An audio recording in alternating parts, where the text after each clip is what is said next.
Good morning, guys. So today I just wanted to have a conversation about asset allocation. Should you be more aggressive or conservative? Even if you're 50 years old, you're a Gen Xer, you're in your pre-retirement years, and you haven't started saving, or you're late to saving for retirement. So make sure that you watch all the way to the end, guys, because I'm going to share with you guys not only what the research shares, but I'm going to share with you guys what I'm doing and why I'm doing what I'm doing. So, hey, guys, if you are new to this channel, my name is Susan Velez, and on this channel, we talk about making money, saving money, investing money, and taking care of our health so that we can catch up for retirement, especially if you're late to saving for retirement like me. So asset allocation, what does it mean and what should you be doing if you are late to saving for retirement? So guys, as you know, I'm a Gen Xer, and if you were born in the years of 1965 to 1980, that means you are a Gen Xer. It also means that you are in your pre-retirement years. You might be thinking a little bit more about retirement. Maybe you're thinking you haven't saved enough. Maybe you're just getting started like I am. I got started in my late 40s. When I was about 46, I started saving and thinking and really taking care or taking retirement more seriously. And because of that, I am late. I am trying to catch up for retirement. So what do I do? Do I be more aggressive, or do I do the conservative thing of what research says? So guys, I am not a financial advisor. I want you to know that I'm just a retail investor, just like you guys, trying to do everything that I can to save and invest and make sure that I have a good retirement or can retire with dignity. So everything that I share with you guys is based on my personal opinion, research, what I'm doing, and it's just for informational purposes. Don't follow me blindly. Don't follow any YouTuber blindly. Always do your due diligence. All right. So let's go ahead and take a look at what research says as far as asset allocation for a 50-year-old, what it should be. And then I'm going to share with you guys what I think. So according to this article that I read online on Motley Fool, it says, as you reach your 50s, consider allocating 60% of your portfolio to stocks and 40% to bonds. Adjust those numbers according to your risk tolerance. If risk makes you nervous, decrease the stock percentage and increase the bond percentage. Once you're retired, you may prefer a more conservative allocation of 50% in stocks and 50% in bonds. Again, adjust this ratio based on your risk tolerance. Hold any money you'll need within the next 5 years in cash or investment grade bonds with varying maturity dates. Keep your emergency fund entirely in cash. As is the nature of emergencies, you may need access to this money with just a moment's notice. So what does that all mean? It means that their advice for everybody, guys, we all know personal finance is personal. Everybody's situation is unique. So what pertains to one person may not pertain to you or I. And so on this article, it's basically lumping everybody together, saying that you should keep 60% of your portfolio in stocks and then 40% in bonds. This pertains to people who are 50 years or older, or in their 50s, guys. As you get older, they say that you should change your asset allocation to more bonds versus stocks. So this may or may not work for you, and I'm going to share with you guys what I think and what I'm doing. So I've said it before, guys, and I tell you guys all the time, I am behind on retirement. I'm trying to catch up. If I was a Gen Xer, we all know Gen Xers have been working for decades now, especially if you're like me. You started working in your early teenage years, holding part-time jobs during the summer, and really just working throughout your life and working pretty much for at least 20, 30 years now. Since we are in our 50s, we've been working for a very long time. And if you've been diligently saving from an early age, you knew how to grow wealth. Your parents told you how to save. You were brought up with the knowledge of being frugal, saving consistently every pay period. This means that you have a nice little nest egg. And if this is you guys, then for me, if I had a very good nest egg and I was trying to preserve some of that capital so that my whole portfolio doesn't take a downturn whenever the market is very aggressive, then I would consider changing my asset allocation if I found myself having a hard time to sleep. If you're more risk tolerant and you wanted to keep it all in an index fund like the S&P 500, or you wanted to invest in dividend stocks or whatever, dividend ETFs that pay you a dividend so that way you have income coming in, then that would be something that you would have to decide whether or not you want to change your allocation to the recommended 60% stocks, 40% bonds. But it really just depends on your risk tolerance, your age, how close you are to retirement, and whether or not you wanted to invest more in bonds. I know people who are retired, they are invested pretty much completely in stocks. And if that's the case, then that would be something that you would have to consider. And if you did decide to keep all your money in stocks, you would have to make sure that you have some cash set aside, at least a year or two's worth of income. That way, if the stock market does take a downturn, you're not having to sell your stocks when the market is red, because the last thing you want to do is be in a situation where you have to sell and you're losing money because the stock market is down. But if you have a nice chunk of cash set aside, besides your emergency fund, guys, that you actually have money set aside for bills, and you can use your emergency fund too, guys, if you've been saving diligently. If that's you and you're very fortunate to have saved that much, then in my opinion, there's nothing wrong with leaving it in the S&P 500. I wouldn't particularly invest in individual stocks, although I do know that my partner's father does still invest in individual stocks. I know he's got some Duke Power, Nvidia, Apple.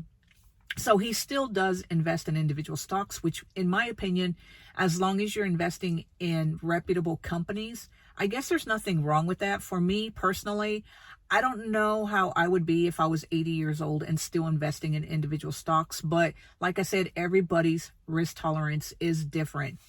So, hey guys, if you're enjoying this content, make sure you click on that subscribe button and also click on that notification bell so that you can be notified whenever I put out a new video.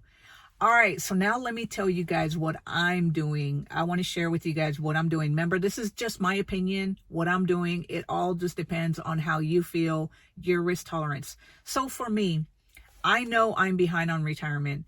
I know that if I don't do something to change what I'm doing, my habits of saving money, I will not be able to retire with dignity. I just checked my Social Security this morning, and I want to share with you guys what that looks like. So it's kind of laughable to see what I'll be getting paid from Social Security. So for Social Security, if I retire and take Social Security at 62, as long as nothing changes between now and the time that I start getting Social Security, guys, I'm basing this right now. We know that the laws might change between now and then, but I'm just reading the chart that I had downloaded this morning. So if I retire at 62 or claim Social Security at 62, that means I'll get $1,424 a month. Now, $1,424 a month is nothing. I mean, yes, I'll take it. I mean, I'm grateful that that's $1,424, but it's not a lot of money. And if I wait and get full benefits at 67, that means I get $2,182 worth of Social Security benefits. And then if I delay it, that means I get $2,800 at 70 years old. Guys, I don't even know if I'll be alive at 70 years old. I have no clue. And one thing that my partner's father has told me is that as soon as you're eligible for Social Security, take it, because you're not guaranteed tomorrow. So $1,424, if that doesn't change between now and the time that I retire, because we all know that the benefits are based on your, I think it's the 5 highest earning years. And so if my income doesn't drop or I don't make more money, and if my income does drop, guys, that means that my benefit number will drop. So let's just say $1,424. If I was 62 today and I was claiming it, that's not a lot of money. I mean, yeah, I can probably make it stretch a little bit, but it's not going to be enough to cover me for my entire month, especially with the cost of everything going up.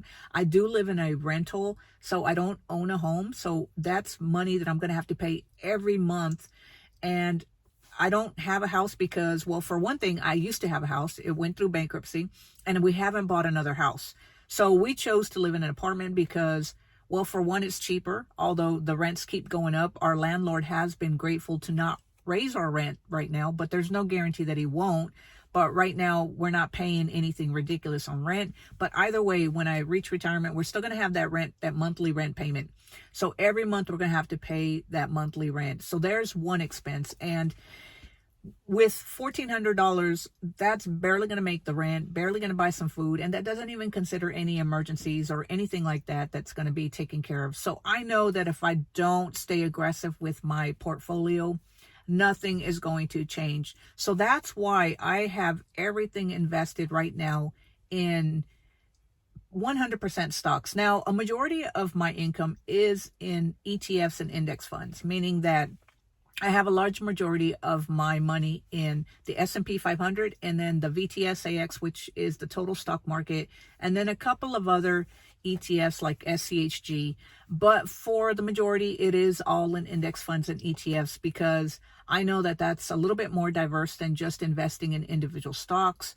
Yes, there's always risk whenever you invest in the stock market, but I think that investing in index funds and ETFs is one of the safest ways. That way you're not putting all your money in one basket. So the great thing about an ETF and an index fund is if the company is not performing as well as it should be, it automatically self-cleanses itself and replaces itself with another company. So you don't have to worry about the ETF or index fund completely crashing. And if it does completely crash, guys, we got more concerns than just our money in the stock market. So that's the reason I don't have anything to preserve, because I haven't been saving diligently from a young age. Now, like I said, if I had been saving diligently from a young age, then I would have a different mindset. I would be more about preservation, preserving what I've earned or what I've gained. But because I am getting a late start, I don't have a lot of assets. My net worth, I think at the time, is about $177,000, which is great considering that I started late. It's not nearly enough to fund my retirement. So I have no option but to stay aggressive because I still have a good 15, 20 years until, I can start using that money. And even if I start using that money earlier, guys, and I decide, I'm just going to call it quits, and I'm not going to worry about going to work, I'm going to start living off my investments. You got to remember that as soon as you start living off your investments, that money, you don't pull it all out at one time. So you still have time for that money to grow and compound.